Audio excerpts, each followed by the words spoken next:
Много можно было сказать по поводу Евровидения, но хотел бы заострить ваше внимание на двух аспектах. Хоккей – это спорт. Евровидение – это не политика. Евровидение – это песенный конкурс. Вот так вот украинцы готовились к Евровидению.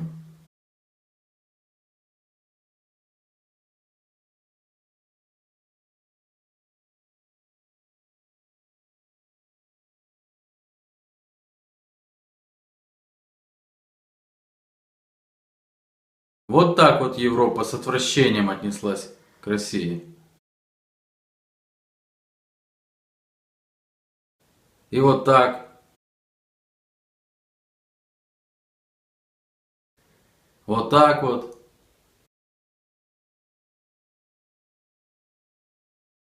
Ну и вот так, понятное дело.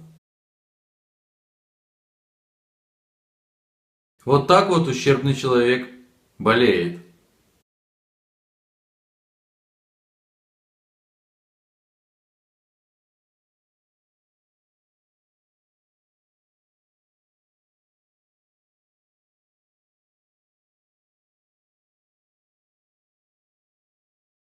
Вот так вот ущербный человек выигрывает. Ребята, ми победили, жовто-блакитні перемогли. А помните, мы еще с Мазепой и с Карлом там Петра нахлобучили. Ну не получилось, но пытались нахлобучить.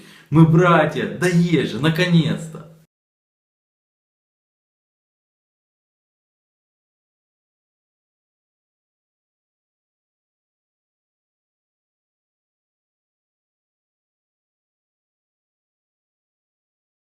Ребята, вот я не называю даже новые украинцы, я назову майданные люди. Майданные люди, у которых Майдан до сих пор не выветрился из головы. А вы не понимаете, что вы напоминаете просто старую, никому не нужную бабу, всю в бородавках, она сидит на лавочке, никому не нужна, и смотрит, а там ссорятся пара молодых. И вот молодая молодого посылает, он уходит, баба радуется, просто в истерике от счастья.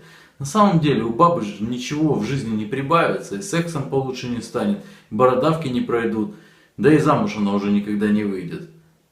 Вы не понимаете, что это ущербно? Вы ведь не выигрываете, вы давно не выигрываете, а не выигрываете, потому что даже не участвуете. Вы понимаете, что Австралия участвует, там кенгуру и собаки динго, а Украина даже не участвует. И вы радуетесь чужому поражению, второе место в конкурсе, где участвовало там более 40 стран. Я думаю, сильнее было бы просто спокойно сказать, да, молодцы, это ведь песенный конкурс, не политический. Выглядите вы ущербно, конкретно ущербно, и это видят все.